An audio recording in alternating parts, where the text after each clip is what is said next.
Welcome back to the morning show here on Rise News. The Independent National Electoral Commission, INEC, has formally presented the National Register of Voters to the 91 political parties, revealing a registered voting population of 84 million. During the Commission's quarterly consultative meeting with political parties, where the registered voters were presented, the INEC chairman raised an alarm on a new method of vote buying where politicians are buying a permanent voters card to collect voters' identification numbers. Joining us to discuss these and several other electoral topical issues is Mr. Yinka Odumakin, the spokesman of the Yoruba socio-cultural organization Afenifere. It's good to have you here this morning. Good morning. Morning, listeners, viewers. Yes, okay, we'll start it off on this point. Right now, with 37 days to the general elections on the 16th of February, a lot of people have their confidence in INEC is not exactly high. We're not talking about stakeholders and even those, the voters that will be going out on that day. What's your own assessment? How do you think INEC has done leading up to the elections? Well, I think that the INEC has been trying its best, but its best may not yet be good for stakeholders. And that's why you may have some rumblings here and there, questions being raised. And I think the both INEC to ensure that it attends to the concerns of the stakeholders to guarantee free, fair, and credible elections. The elections coming up are very important for this country because it will determine a lot of things. Like a former president used to say, if you cannot go to the moon, we should be able to conduct credible elections because Nigeria today is on the edge. And a wrong decision or move may cause a lot of disqualification in the system. So INEC owes a duty to ensure that it does more. And like sister's wife, to be above board in the way it handles the coming elections so that this country is not put in harm's way. Now, this election season has been characterized with in-house fighting. Yeah. A rift here, a split there. Afenifere, your group, has not been spared. You've now been split into two factions. There's your faction, which supports Atiku Abubakar of the PDP, and the Senator Fasami faction. Afenifere Renewal Group, which supports President Buhari. Please, can you give us some clarification on that? And what happens after the election? Will you now merge back into one group? And is your support of Atiku Abubakar focused solely on him, or are you supporting PDP candidates at all levels in the Southwest? Well, I think that I laugh when people talk about factions in Afenifere. That's a total misnomer. You are media people. Go on your Google. All these characters who are now coming up and saying they are Afenifere, have you heard them in all these years? When herdsmen were rampaging all over the land, killing our people and the rest of them, did you hear anybody call Senator Fasami or anybody in this group? When Olufala was kidnapped by small Fulani herdsmen, I mean, Olufala is like equivalent of Damushirman enough. Taken to the bush, they macheted him and the rest of them. Did you hear anybody of this group? When there was crisis in Ife, between Ife indigenes and the Fulani settlers there, and they packed Yoruba people there, Ife people, including Anoba, to Abuja. When it was time to defend them, did you hear anybody from this group? So a few weeks to elections, Bola Tinubu just put together, and they say they're Afenifere, and you media saying that's a faction. Is that how a faction emerges? Are you dismissing the group that Bola Tinubu has recently put together? Because he just put them together in the last few weeks. Yes. So how can you call them a faction? They're a joke. Faction can arise the day before. Well, he's put them together in the last few weeks. Are you dismissing them? Because there's no integrity in that group. Because if it's like somebody just wake up some morning from Bodlos there and say they have set up Arrest TV. Is that how they do it? Okay, Look, the question is very clear. We have no problem with anybody taking a position. They can call themselves anybody. They can even call themselves Miitiala Southwest. We don't have an issue with that. But to say that what we are not, it's marks of lack of integrity. Let's go back to election matters. The meeting with INEC and political parties, they also released the guidelines. And, you know, have you been availed a copy of the guideline? Have you seen it? Well, I've not seen the copy of it. I've seen snippets of it Okay, what do you make of it? Because we hear about 70 political parties are already against that guidelines and are threatening to push. Well, I think that, as I said, as INEC owes a duty to address the concerns of the party. For us, the major issue is that there have been questions of the fact of dropping electronic transmission of results. INEC should not do that. That will play into the hands of those who want to rig elections. Because once you don't transmit, if you transmit electronically from the polling unit, every agent knows that you transmitted. You cannot change it.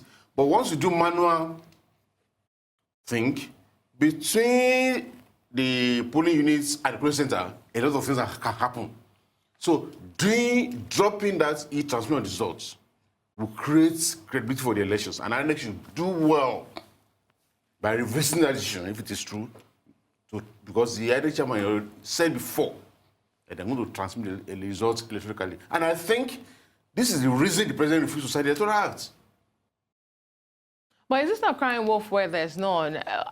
We have party agents who are at the polling units who monitor counting of these votes, and they serve as witnesses to the numbers of votes garnered by each candidate. So how does that change from the polling units to collation center to final announcement? The agents are not the one taking the result from the polling units to the collation center.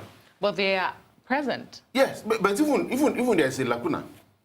The law says that the fact that one agent or the other do not sign the results does not validate it. So if you have a sheet from the polling units, they recorded it, the person changed the list on the way and got a party that want to read to sign it, it's valid.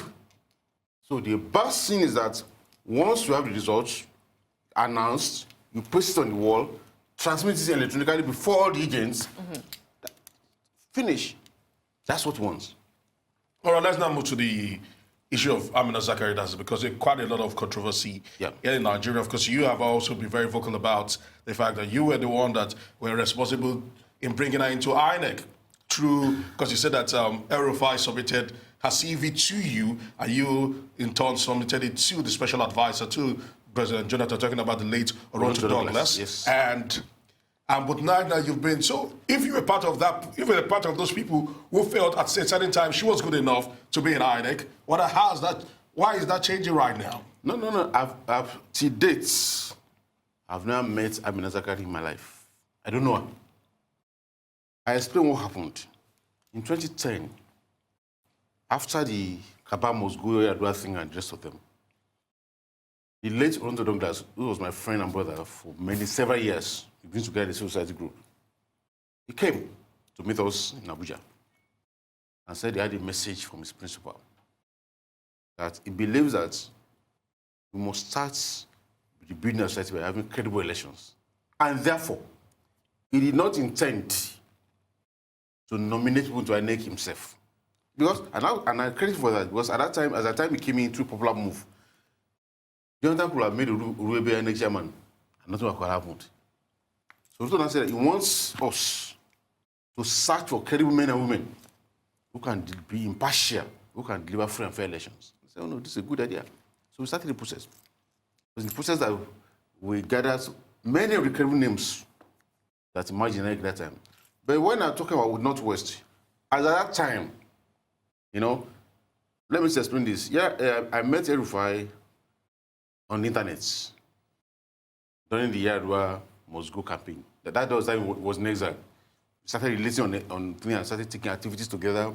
We started putting groups together to start signing petitions. We started about 18 of us, so 30-something to 54. Before, towards the end, he came to join us in Save Nigeria group. So, when we were now doing this exercise, I was present in Abuja, and we were saying, oh, Northwest. So I'm looking for, who is that person? And then we were Northwest. And he got to say, oh, yes. I had this lady, wonderful lady, who worked with me at FCT. She was the health secretary when I was FCT minister.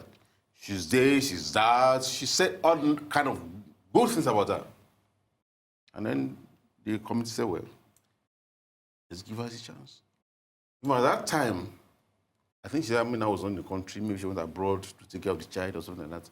So it took him about 3 or 4 days to get the CV. So when he got the CV, he brought the CV, which are now put together we have gathered, gave it to Douglas, who submitted them to Mr. President. And Jonathan took most of the names that were submitted. And when you look at that NEC in that 2010, you see that at least you have people who have public good standing that gives some confidence in the electoral process.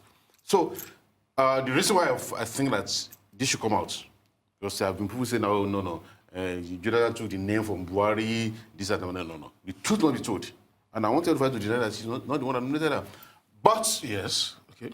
part of the thing that has not happened is that I've also seen a trend where this madam has been accused, there have been allegations of, oh, this process, this one was done well in this state, in that. And I've seen a trend. Go and check. In everywhere she has been accused of playing one role or the other, you will see Rufai hovering around during the elections there. But scathing criticism has come from you. But there are no facts on the table to say some of these claims that you are making about her character and her person. Well, we have not been just, for instance. You mentioned, because you've mentioned Oshun, for example. Let me talk of Oshun. Yes, you mentioned Oshun, for example. Elections. If you have, go and talk to the international observers. EU was there, UK was there, US was there, and the rest of them. If you ask access to some of these people, you will know that after the federal election in Oshun, they were clear that the winner had emerged, and that INEC should announce the winner. It was alleged that she was on ground. The INEC was on Abuja. How they moved that election that was already concluded into a rerun was said to have been her handiwork. And you notice that it was after Oshun elections that she was moved from operations into welfare. Now, taking you to the issue of how she was appointed in the first case. Yes. The process that you describe now sounds perfectly decent and above board, considering that during Obasanjo's time, he unilaterally appointed the next. You just described how Goodluck Jonathan tried to involve civil society organizations and other stakeholders. Yet we are at this impasse. At the time, it seemed above board, but now it's looking more sinister. What sort of reforms do you think could happen to ensure that these conflicts of interest do not arise in the future? I think what we have to do as a nation is that we should remove the power to appoint electoral commission umpires from the hand of the president. I think when the Waste panel was going to the country, one of the popular suggestions that was made was that electoral umpires, especially chairman, should be headhunted by a body like the National Judicial Commission, NJC. Give the president 3 names. Let him pick one of them and fall to the Senate, so that every arm of government is involved. The judiciary is involved, the president, executive is involved, legislature is involved for clearing. So in that process, it's not just, oh, I'm the INEC chairman, I owe everything to the president. I'm a commissioner, I owe to this person. So that if you go through such process, we will reduce the influence, personal influence on those. Because for Amina Zakari, many of the people they were appointed together had left INEC. When President Buhari came, he reappointed her. In fact, eventually he made her acting chairman of the commission. And there have been this whole debate, this whole denial, this about the had not been the president's niece. Of course, that shows that even the president does not understand the word, the meaning of the word, just like niece. A niece, Oxford Dictionary will tell you, is somebody who's your brother, sister's daughter, or your brother-in-law, sister-in-law's daughter. Amina's father was President Buhari's brother-in-law. So how can you not say she's not his niece? And why would you appoint her? Or even make her and or qualify her and the fact that she was your niece?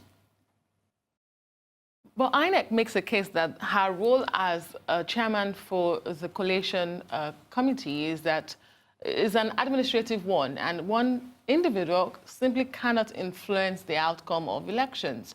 Don't you think that is enough reasons to set political parties who are against this to back off?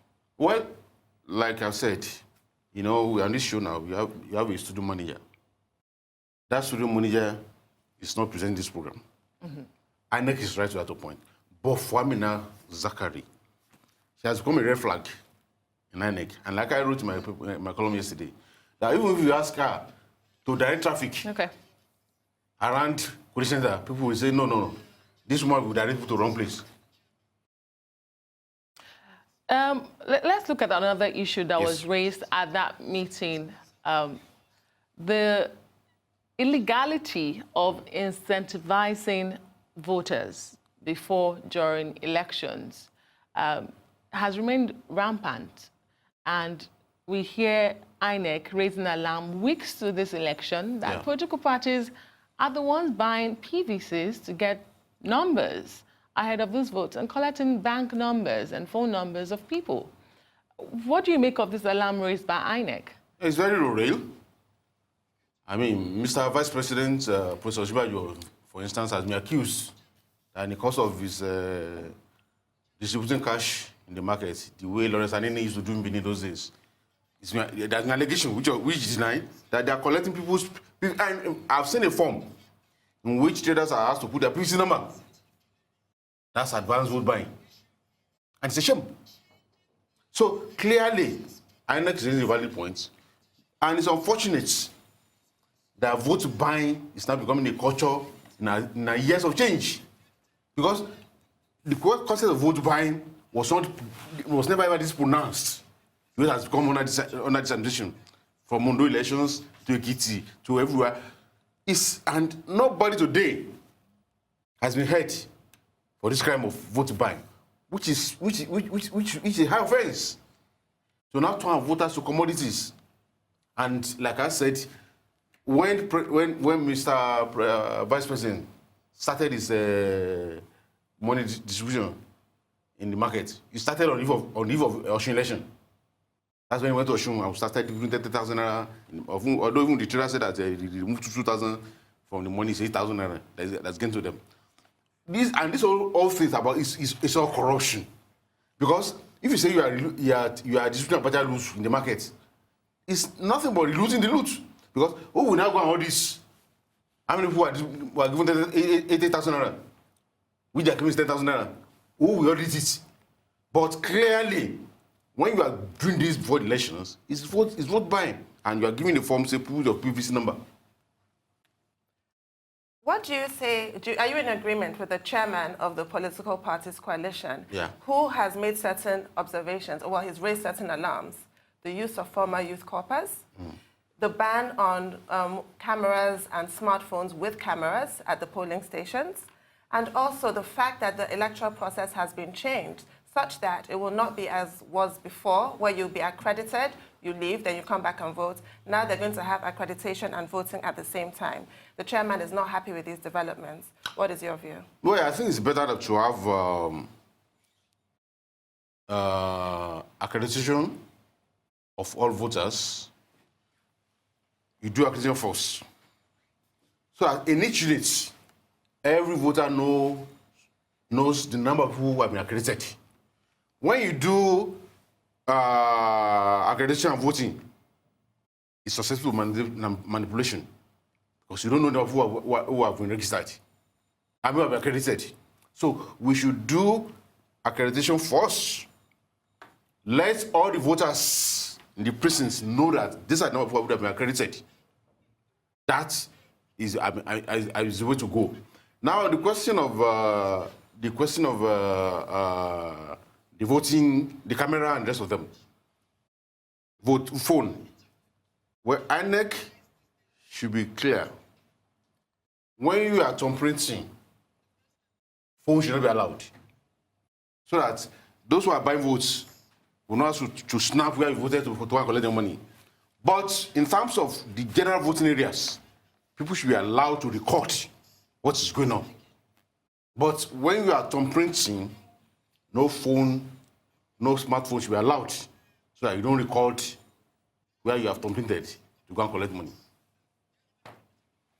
All right, of course, your group has actually been in the forefront of restructuring, of Nigeria. And of course, over the course of the weekend, we had Arise News, and this day, our sister Awa actually had an interview with the president, and he commended Lagos State for state policing and how they've also, how they funded police here in Lagos State. So what's your view about state policing in Nigeria as we actually move forward, and also the IGP's extension that the president is actually looking into, because he said he would look into it. That was what was said in the interview, whether or not he would extend the stay of the IG into going into the elections. What's your take on these two key issues, policing in Nigeria as we go into the elections? Policing in Nigeria presently is a unitary arrangement where you have a central police command, a single police for the whole country, which is now working. The IG is in control in a kind of country like Nigeria. Whereas, because I think what I heard the president saying that the reason why he was giving the reason why he's against state police. But you cannot even check crimes in a country like diverse like this with one single police, where the IG posts a policeman recruited from Lagos, posts him to Yobe.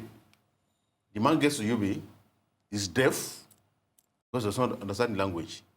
He's blind because there's no roads. Crime is mostly cultural. You need, when you are a policeman, intelligence officer, you sit in the midst of criminals, you should be able to understand the language that they are speaking. So when you go there, you don't understand the language. You cannot check it. And I remember it was former Vice President Atiku, who is the PDP candidate now, who once said that when he was growing up in Adamawa State, the whole of his community, there are only 5 policemen. They are very effective. They know everybody in the area. They know the man is a thief. So if something gets missing, they know about oh, look, this man, where is his stolen? But these days, there were over 100 policemen in the same community. They are not as effective as those 5 policemen in those days. So must have state police. And so, I don't understand what the president saying that Lagos has done state police where? It's not policing well by helping fund policing. They've also done their own Lagos State watch at the rest of them. Yeah, that has been. So what the Lagos watch is, I mean, it's not state police. And the whole idea of states now funding federal police, why don't you let them fund for state police? If a state can be funding federal police, why can't they fund their own police? The police that the state is funding, they do have control of them. So that's not it. What we want is that we should our police structure. But what the states are doing are just minuscule compared to the real funding that is actually needed for the police force. No. Get the far right. In most states today, it's the states that are funding the police. They go to them, what they give them, one vehicle, rickety vehicle, and the rest of them. In most states today where you have better equipment, better vehicle for the police, they are being done by the state. Yet, they are being controlled by Buddha. It's an anomaly. But what happens in a situation where state police is achieved and we start hearing the same arguments that we're hearing now by the Governors Forum against the minimum wage increase? We can barely afford to pay our public sector workers as it is. Will that not be the same fate to befall a state police force where the funding will be minimal, they will not be properly armed and equipped, salaries will be difficult? Will that not happen with the state police? No, there are other things that should come with this. That is why some of us are not taking this thing in isolation. We are taking state police within the old gamut of restructuring. If we restructure Nigeria, the state will not be this beggarly state they are here. What's happening now? The federal government takes all resources in the states to Abuja, sit on it. The FCT produces nothing. I'm not even sure they're producing pure water in Abuja. It's the resources in all the states that they sit on, and now when they say they are giving bailouts, we are giving this. Where did you make the money? What we are seeing in structural Nigeria is that the states should have control over their resources. And we have done in 2014 National Conference, we did our studies. It is clear there is no section of Nigeria, north, south, that do not have abundant resources. In fact, if you go back to productivity, which is what the situation is all about, Nigeria has the capacity to have a 50 trillion annual budget as against the 9 trillion we are doing now. So there will be prosperity all over the country. In the north, some people are talking today, oh, the north, they produce nothing. Before we abandon federalism, when in the north was doing 675,000 metric tons of groundnut annually, all that is gone today because we are just distributing.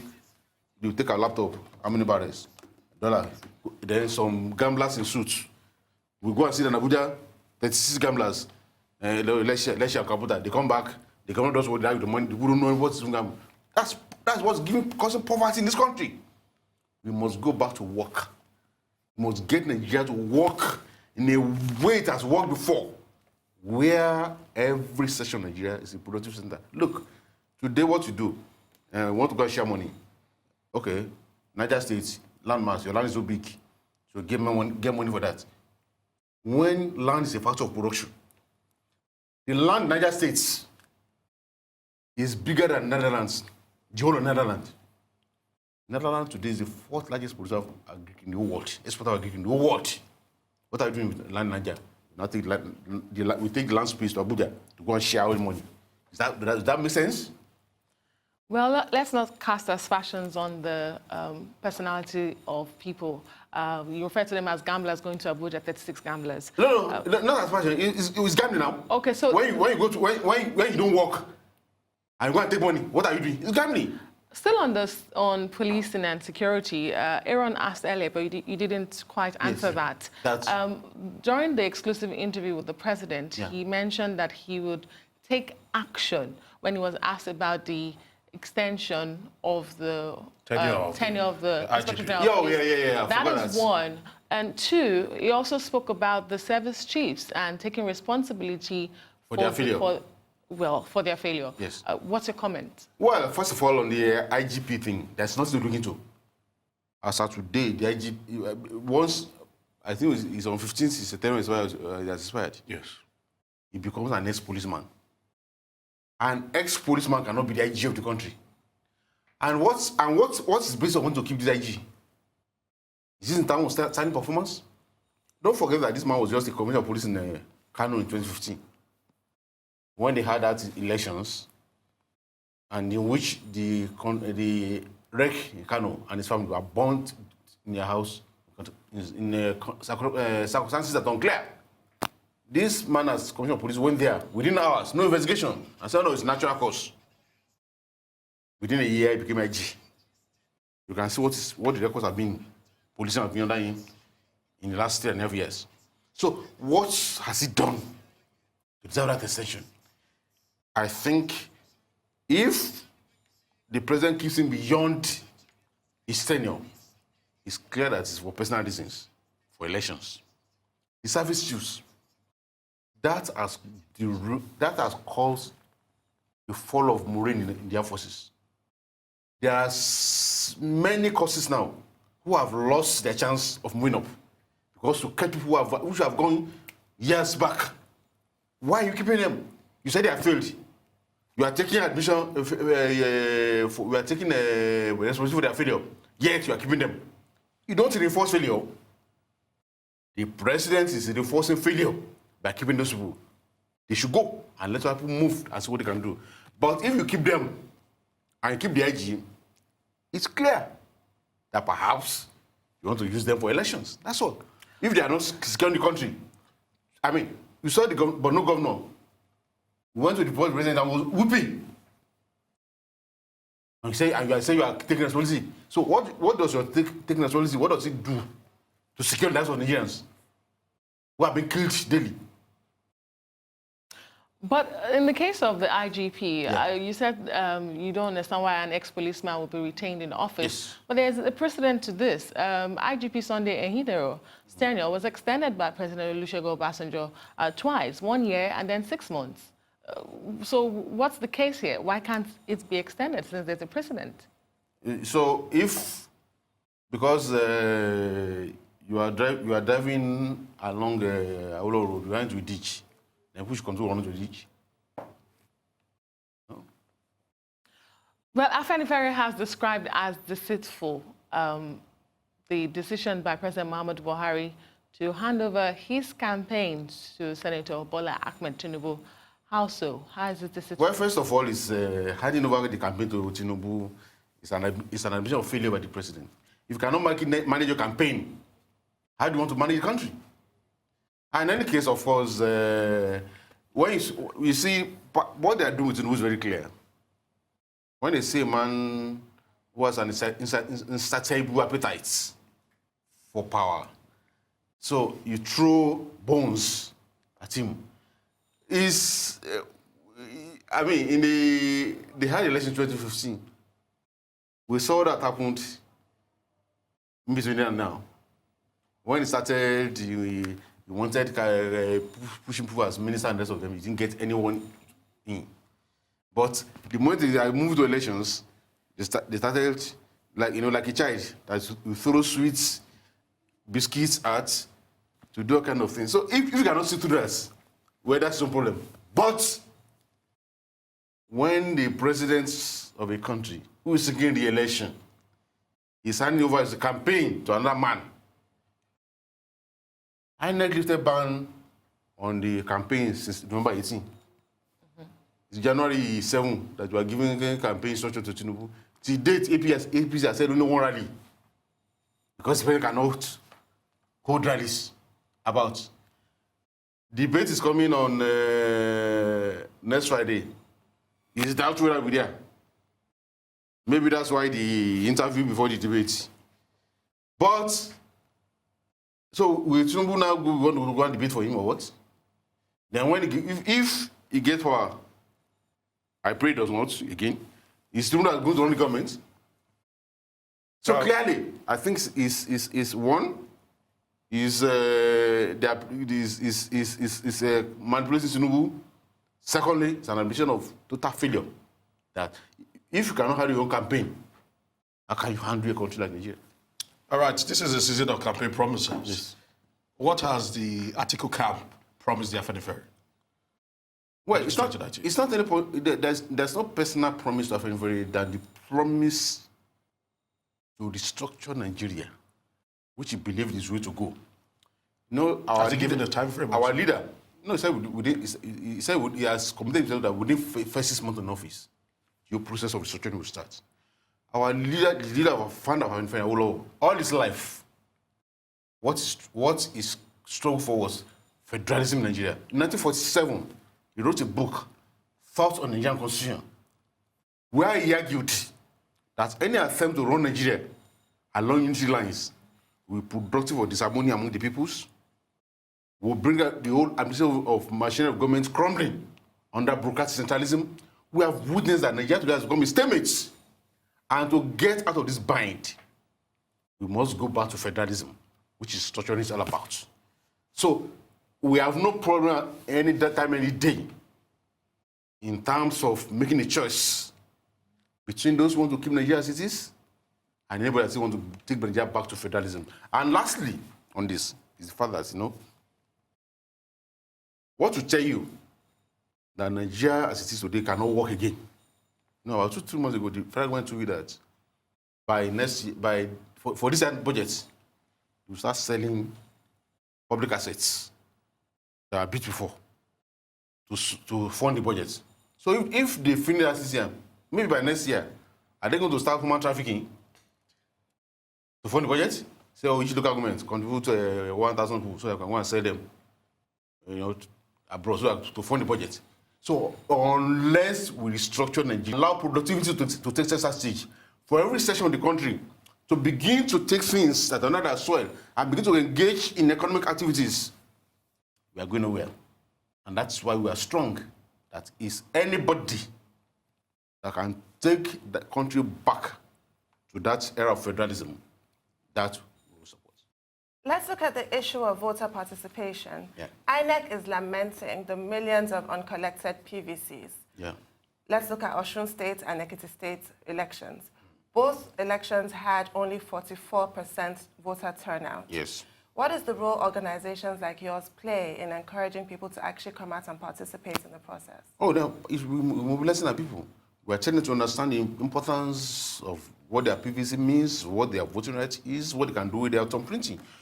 But in case, but the thing is that about this competitive PVC, yes, there are people who are not collecting their own, but don't also forget that there could also be the multiple registrations. There are politicians who get people to go and one person will register 3-4 times and the rest of them. So those are there. But for those who have not collected, genuinely, we're encouraging people to go out, get your PVC, exercise your voting rights. Because once you don't do it, you have yourself to blame. So that campaign is going on. And this is a yes or no Yes. question and answer that I need from you. Do campaigns and rallies win elections in Nigeria? Because you make so much case for President Muhammadu Buhari not being able to campaign and do rallies. So do campaign and rallies win elections in Nigeria? Well, Yes or no? Not necessarily. Okay. Because the democracy is still at the level of which factors that they use to win elections are not what determine elections in other climes. Okay. It's about So who that- control the police, extend the of IG, and this of them. Those are the organs they put together to manipulate the will of the people. But the ideal thing, you should be able to go and meet the electorate, campaign to them, say your manifesto, let them greet you. I did say yes or no. Yes. Many thanks, Mr. Odumakin, for coming pleasure. on the show this morning. Thank you for your time. Yes. It's now time for a short break on the morning show. When we return, we'll have the Arise News analyst, Emmanuel Afenifere, join us with a review of the top stories on today's newspapers. Please stay with us.